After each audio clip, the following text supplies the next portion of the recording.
Hello everyone, ఈరోజు video ఏంటంటే మేము శారీకి లేస్ అనేది వేస్తున్నాం అనమాట.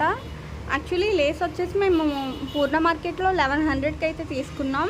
అండ్ శారీ వచ్చేసి 1150 అలా పడింది. ఎస్విఎల్లో తీసుకున్నాం. ప్లెయిన్ శారీ అనమాట, పింక్ కలర్ ఇది వచ్చేసి. అండ్ ఫస్ట్ అయితే పిన్స్తో మొత్తం బార్డర్ అంతా లేస్ పెట్టేస్తున్నాం, లేదంటే మనం కుడుతున్నప్పుడు లేస్ అటు ఇటు జరిగిపోయి నీట్గా రాదని చెప్పేసి ముందు మేము పిన్ అయితే పెట్టేస్తున్నాం. మా అత్తలితో మేము అంటే లేస్ బయటికి కదా పెట్టాలి, అలాంటి మేము లోపలికి పెట్టాం. ఉల్టా పుల్టా అయిపోయింది మొత్తం. మళ్ళీ మొత్తం అంతా ఓపెన్ చేస్తాం. తర్వాత మా మమ్మీ తను కష్టపడి ఇలా లేస్ అది వేస్తున్నారు. ఆఫ్ అయితే అయ్యింది ఆ రోజుకి, ఇంకా మిగతాదంతా తనే వేసుకుంది. సో నెక్స్ట్ వీడియోలో శారీ అవుట్పుట్ ఎలా వచ్చిందనేది చూపిస్తాను. చూసారు కదా, లేస్ అయితే చాలా బాగుంది. అయితే లైక్, షేర్, సబ్స్క్రైబ్ చేయడం మాత్రం అస్సలు మర్చిపోద్దు. Thank you everyone.